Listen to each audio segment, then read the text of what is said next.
Praise the lord. ఈరోజు వాక్య భాగం అపోస్తల కార్యములు 13వ అధ్యాయం 22వ వచనం. తరువాత అతనిని తొలగించి దావీదును వారికి రాజుగా ఏర్పరచెను. మరియు ఆయన, నేను యెష్షై కుమారుడైన దావీదును కనుగొంటిని, అతడు నా ఇష్టానుసారుడైన మనుష్యుడు, అతడు నా ఉద్దేశములన్నీ నెరవేర్చునని చెప్పి అతనిని గూర్చి సాక్ష్యం ఇచ్చెను. ఈరోజు ఈ వాక్య భాగం ద్వారా దేవుడు మనతో మాట్లాడుతూ ఉన్నారు. ఈ అపోస్తల కార్యములు 13వ అధ్యాయం 21, 22 వచనాలను గనక మనం చూస్తే, ఇశ్రాయేలు దేవుణ్ణి మాకు రాజు కావాలి అని కోరినప్పుడు మరి దేవుడు కీష్ కుమారుడైన సౌలును వారికి రాజుగా చేశాడు. బైబిల్ చాలా స్పెసిఫిక్గా చెప్తుంది, సౌలును రాజుగా చేసినందుకు దేవుడు పశ్చాత్తాపడ్డాడు. అరే, ఎందుకు ఇలాంటి వ్యక్తిని నేను నమ్మాను, ఎందుకు ఇతన్ని రాజుగా చేశాను అని దేవుడు పశ్చాత్తాపడ్డాడట. దాని తర్వాత వెంటనే మరి సౌలు 40 సంవత్సరాలు ఇశ్రాయేలుని రాజుగా పరిపాలించటం మనం చూస్తున్నాం. After long period of rain 40 years ఆయన ఇశ్రాయేలుని పరిపాలించాడు రాజుగా.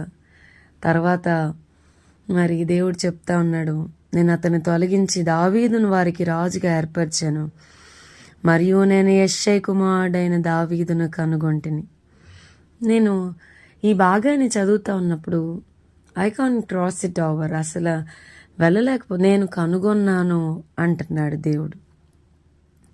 యెష్షై కుమారుడైన దావీదును కనుగొన్నాను. కనుగొనడం ఏంటి అంటే, మనకి వచనాన్ని సరిగ్గా చదివితే మనకు అర్థమయ్యేది ఏంటంటే, దేవుడు వెతుకుతున్నాడు. వెతికినప్పుడు దావీదును కనుగొన్నాడు.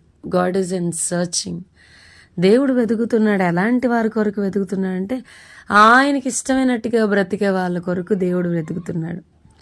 ఆయన ఉద్దేశాలన్నీ నెరవేర్చే వారి కొరకు దేవుడు వెతుకుతున్నాడు.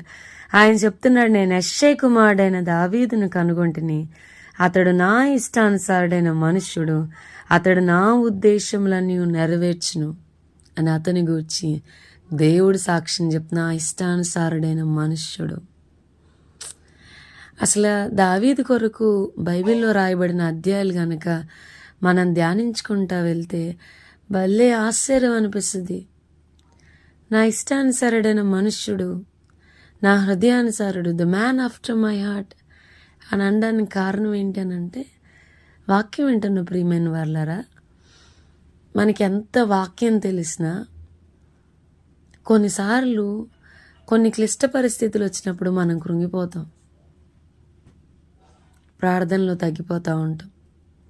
అందుకని బైబిల్లో శ్రమ దినమున నీవు కృంగిని ఎడల నీవు చేతకాని వాడివైపోతావు. మోస్ట్లీ కృంగిపోతూ ఉంటాం, దేవుణ్ణి నిరుత్సాహపరుస్తూ ఉంటాం.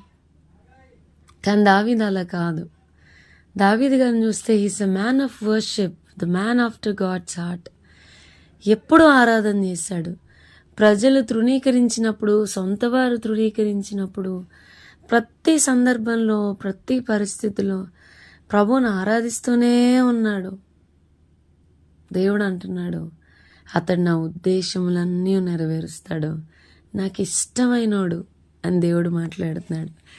బైబిల్లో మనం సమూయేలు గారి కొరకు కూడా చూస్తే, మొదటి సమూయేలు గ్రంథం 2వ అధ్యాయం 35వ వచనంలో, తరువాత నమ్మకమైన ఒక యాజకుని నేను నియమింతును, అతడు నా యోచనను బట్టి నాకు అనుకూలముగా యాజకత్వము జరిగించును. దేవుడు సమూయేలు గారి కొరకు ఎంత చక్కగా రాస్తా ఉన్నాడో, నా యోచన నాకు అనుకూలంగా. మరి దేవుని ఉద్దేశాలు, దేవుని యోచన దేవునికి అనుకూలంగా, దేవునికి ఇష్టమైన విధంగా ఎవరుంటారు అని దేవుడు వెతుకుతున్నాడు. దేవుడు కనుగొన్నాడు దావీదుని, సమూయేలు వంటి వారిని, ఇంకా అనేక మందిని. ప్రియులారా, ఈ ఉదయకాల సమయాన ప్రభు వెతుకుతా ఉన్నాడు. నా ఉద్దేశం కాదు ప్రభా, నీ ఉద్దేశమే. నా ఆలోచన కాదు ప్రభా, నీ ఆలోచనే. నాకు అనుకూలంగా కాదు ప్రభా, నీకు అనుకూలంగానని దేవుని చేతికి మనల్ని మనం అప్పగించుకున్న కృప ప్రభు మనందరికీ దయచేయునుగాక. వాక్యం చెప్తుంది, అసలు నా తలంపులు మీ తలంపులు వంటివి కావు. It's far beyond. మన కొరకు మనకంటే ఎక్కువగా ఆయన ఆలోచిస్తాడు. అందుకని కీర్తనకాడు అన్నాడు, దేవా నాడల నీకున్న తలంపులు లెక్కించదని అనుకుంటున్నా, అవి లెక్కకు మించున్నాయి. చాలామంది స్వార్థంగా మన కోసమే మనం బ్రతుకుతాం. మనకి ఏది అవసరం అది అడగడానికే ప్రభు దగ్గరికి వస్తాం.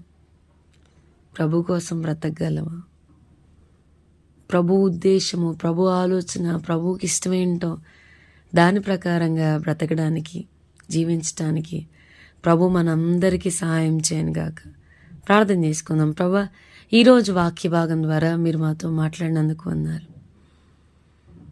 వాక్యాన్ని విన్న మా ప్రియులైన వారిని అందరినీ దీవించి ఆశీర్వదించమని యేసు నామమున అడిగి వేడుకొంచున్నాం తండ్రి. ఆమెన్.